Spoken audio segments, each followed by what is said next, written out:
Hello दोस्तों, कैसे हैं भाई सभी लोग। तो देखो यार, ये 3-4 मिनट का वीडियो है और इसके अंदर मैं आपको डायग्राम के माध्यम से बताऊंगा कि जो भूकंप है वो किस तरीके से होता है और भूकंप क्यों आता है।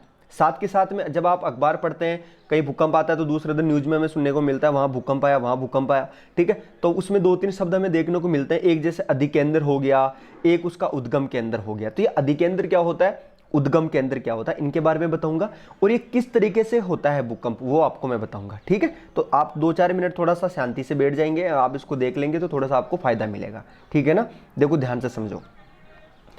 आपको पता है कि ये जो है ये है प्लेटें। आपको पता है जो प्लेटें पे टिका हुई है धरती जो है उसके अंदर आपको पता होगी प्लेटें होती है ना, पता है ना, प्लेटें पे टिकी हुई है। जैसे भारतीय प्लेट हो गई, बर्मा प्लेट हो गई, पता है ना। तो ये है प्लेटें, समझ पा रहे हैं। ये क्या है, हमारी प्लेट है। तो एक प्लेट तो इसकी ये हो गई और एक प्लेट ये हो गई, समझ पा रहे हैं। और बीच में ये इनका जॉइंट हो गया, समझ पा रहे हैं आप लोग। तो जो हमारी प्लेटें होती है इसके नीचे क्या होता है कि कई प्रकार की गतियां उत्पन्न होती है, कई प्रकार के बल उत्पन्न होते हैं। तो धरती के अंदर एक बल उत्पन्न होता है जिसको हम बोलते हैं एंडोजेनिक फोर्स, अंतर्जनित बल। एंडोजेनिक इसको फोर्स बोलते हैं, हिंदी बोलते हैं इसको अंतर्जनित बल। जब ये बल उत्पन्न होता है तो मेरी बात को ध्यान से समझना, जब ये बल उत्पन्न होता है तो जो सतह होती है, पृथ्वी की सतह जो होती है, ये वाली सतह है ना, ये वाली, ये जब ये बल उत्पन्न होता है तो इस पर क्या होता है, कंपन पैदा होता है। क्या होता है, कंपन होता है।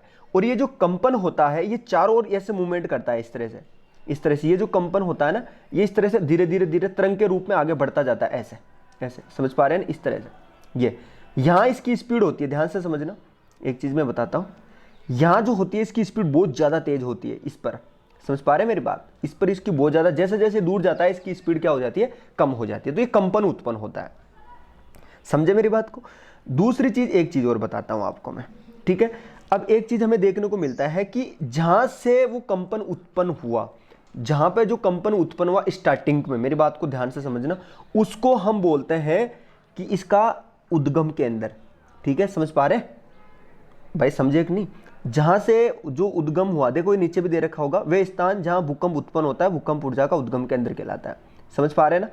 तो कहने का मतलब ये जो स्थान है जहां पे क्या हुआ है कि भूकंप उत्पन्न होता है, जस्ट उसके ऊपर, पृथ्वी के ऊपर, जस्ट उसकी सिद्ध के अंदर जो ऊपर होता है उसको हम बोलते हैं अधिकेंद्र। समझ पा रहे हैं, उसको हम बोलते हैं अंदर। भाई धरती के अंदर तो ये हो गया और पृथ्वी पर कौन सा हो गया, अधिकेंद्र। समझ पा रहे हैं मेरी बात को। तो इससे भी दूरी नापते हैं उसकी ज्यादा। अब दूसरी चीज, ये इसका उद्गम केंद्र है और यहां पे मान लीजिए कोई शहर है, तो जब ये भूकंप यहां तक पहुंचेगा तो इसकी स्पीड है वो धीरे धीरे कंपन क्या हो जाएंगे, कम हो जाएंगे। तो यहां नुकसान कम होगा और यहां पे सबसे ज्यादा नुकसान होगा। समझ पा रहे हैं ना। तभी तो वो पता करते हैं कि इसका उद्गम केंद्र कहां है, समझे मेरी बात को। तो ये क्या होता है, एंडोजेनिक फोर्स उत्पन्न होता है धरती के अंदर, उसकी वजह से क्या होता है, कंपन उत्पन्न होते हैं। और कंपन उत्पन्न होने की वजह से क्या होता है, ये इस तरह से चलते हैं। और जो इसका अधिकेंद्र होता है, जैसे ये वाला मैं बताया आपको अभी जस्ट इसके ऊपर वाला पार्ट, ये वाला, ये वाला, ये वाला, यहाँ सबसे ज़्यादा नुकसान होता है पृथ्वी के ऊपर। समझ गए मेरी बात को। तो ये भूकंप क्यों उत्पन्न हुआ, पृथ्वी के अंदर जो है वो बल उत्पन्न होता है, कौन सा, एंडोजेनिक फोर्स, जिसके कारण जो कंपन उत्पन्न होते हैं सतह पे। और इन कंपन उत्पन्न होने की वजह से आपको पता है भूकंप का झटके जो है हमें महसूस होते हैं। ठीक है, तो इस चीज़ को आप ध्यान से समझना। जहाँ से भूकंप शुरुआत होता है उसको हम अधिगम केंद्र बोलते हैं। ठीक है, तो ये इसको थोड़ा सा ध्यान देगो। पृथ्वी के अंदर एंडोजेनिक फोर्स होता है जिसके कारण क्या होता है, कंपन होता है, और इस कंपन की वजह से क्या होता है, भूकंप उत्पन्न हो जाता है। समझे मेरी बात को।